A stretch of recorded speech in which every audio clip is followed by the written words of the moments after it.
Assalamualaikum Gus, perkenalkan saya dari Situbondo. Saya ingin bertanya bagaimana ciri-ciri kekasih Allah di gerak dohirnya. Terutama di gerak dohirnya. Oh gitu.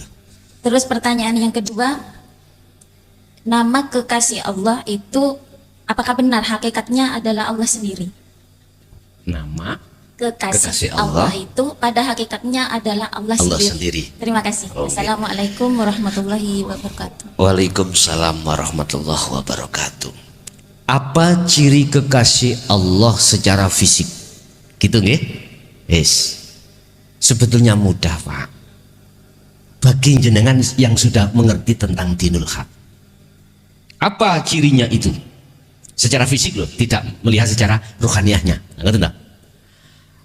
Kalam apapun yang keluar dari beliau, kalamnya, fatwa-fatwanya itu menyujukkan ruhaniah jenengan. Itu yang pertama. Yang kedua, isi kalam itu tidak menyeret ruhaniah sampai ke urusan duniawiyah, tidak. Mesti mengarahkan ruhaniah pada Allah, Allah. Ada nanti kita bahas di makalah keberapa tentang Syekh Ibnu Athaillah disarankan kita untuk mencari teman yang mukhalid, cari teman yang CS, teman yang bagaimana. Gini Pak, carilah kau teman dekatmu itu orang yang alim ilmu hakikatnya, ilmu batinnya, walaupun dia itu goblok ilmu dohirnya. Bahasa goblok bahasa insani apa Pak? Beliau bahasa Madura ya, bodoh ilmu dohirnya. Yang dimaksud ilmu dohir adalah ilmu syariah. Ilmu batin yang dimaksud adalah ilmu hakikat menuju makrifat. Cari teman yang seperti itu. Mengapa kita ditekankan untuk mencari teman seperti itu? Teman dekat loh Pak ya. Teman dekat bisa juga istri, bisa suami, bisa teman kerja, teman dekat, kongsi ya. Bisa jadi seperti itu. Mengapa? Karena jenengan mesti ruhaniah jenengan itu ditekankan untuk condong menyang Allah. Itu yang nomor dua. Dan janganlah kau mencari teman bodoh ilmu batinnya, walaupun dia itu alim ilmu zahirnya. Apalagi kau ini mencari teman bodoh nyobo jeru. Tetapi tidak salah kau mencari teman ngalim ilmu syariate juga ilmu hakikatnya. Mengapa kita tidak boleh untuk mencari teman dekat hanya alim ilmu zahirnya? Karena kita nanti akan diseret ruhaniah kita tentang masalah kepentingan nafsu duniawiyah. Itu pasti Pak. Mengapa saya bisa jawab seperti ini? Karena sudah kualami hal-hal yang seperti itu. Tapi lantas bukan berarti kita jauhi mereka yang tidak alim ilmu dalamnya, enggak. Kita dekati, cuman kita jangan sampai kena bisikannya mereka, justru barangkali bisa kita arahkan ke jalan yang baik ruhaniahnya itu. Itu yang pertama Bu ya. Jadi yang kedua, kalamnya itu mesti dia itu yang dibahas adalah kalam menyeret hati jenengan ke ruhaniah, ke Allah. Yang ketiga ini yang paling mendasar, bukan mesti kuplukan ini ki ora, bukan kemana kesini mesti sarungan dah, bukan berarti pengikutnya ribuan juga tidak harus gitu loh maksudnya, tidak mesti seperti itu, tidak. Apakah kesana kemari selalu bawa tasbih 1 meter? Ya juga tidak seperti itu juga, enggak Bu.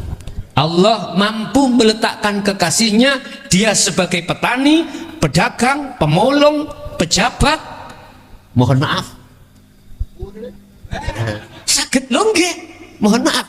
Mungkin jenengan ingat sejarah ada wanita nakal, hidupnya selalu mencari lelaki hidung gegara, dia hanya kasih minum anjing, ghafarallahu laha min dzunubiha wa kafir anha sayyiatiha. Allah mengampuni dosanya yang sudah dilakukan bertahun-tahun. Nah, sebab apa? Kan ada cerita seperti itu. Tapi lantas bukan Maksud kita tiru, ayo berlaku itu, yang penting habis itu ngombeni.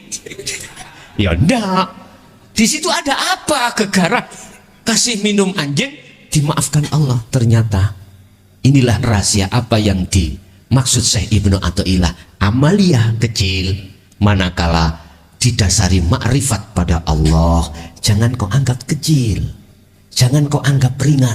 Bahkan ini lebih besar, lebih berat daripada amaliyah yang sebesar apapun, tapi tidak didasari makrifat pada Allah. Lagi yang bagus siapa? Imam Ghazali. Sak kampung, sak donya mesti mengatakan Imam Ghazali orang gini. Lah gitu toh? Di situ gegara masuk ke rahmatnya Allah, bukan karena sholatnya, bukan karena lainnya. Ternyata gegara membiarkan lalat ketika minum di asbak maksi. Ternyata mari. Itu percontohan kecil ya. Terus yang kedua tadi, pertanyaan yang kedua apa tadi Bu? Nama ya. Apakah ahli syuhud itu namanya itu Allah? Kembali kepada surat Toha. Dibuka surat Toha. Innani ana Allahu.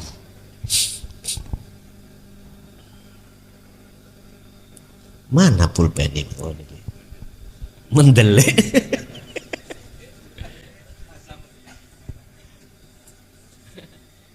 Ini kan jawabannya Allah.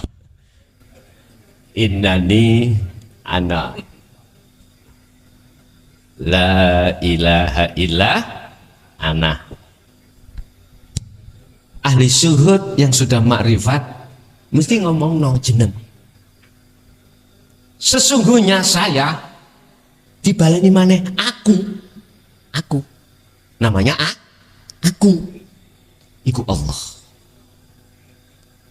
Lah mana aran ruh ahli syuhud hilang. Jadi benar namanya Allah. La ilaha, dan tidak ada Tuhan yang wajib disembah illa ana, kecuali aku. Jadi yang muncul aku di dalam ahli syuhud itu maksudnya adalah akunya Allah. Paham ya? Gegara inilah muncul di dalam al-halat, ana al-had. La fi jubati illallah, di tengah-tengah masyarakat pada saat itu akhirnya dipancung. Karena apa? Masyarakat atau imam-imam yang di depan itu melihat makhluknya, ruhaniyahnya, tidak bisa melihat tembus Allahnya, nggak bisa. Makanya kita banyak umat yang sering berzikir jahri dan siri, tapi ruhaniyah tidak bisa tembus ke hidup. Banyak sekali. Itu sebab apa? Karena kita belum memegang sirul asrar. Makanya Allah menggenahkan ini, menjelaskan dengan nyata ini, udah langsung kita terima, kita praktekkan. Kalau tidak cocok, ya mohon maaf. Ya wis. Bahasanya wis paham.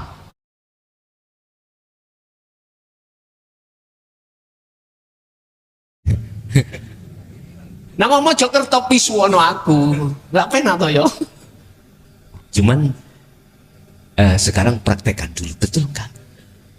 Kalau tidak nyaman ruhannya sampean, padahal dasarnya sudah ada ala bidzikrillahi tatmainul qulub, antenge ruhaniyah jenengan iku kalau selalu berzikir. Itu aja.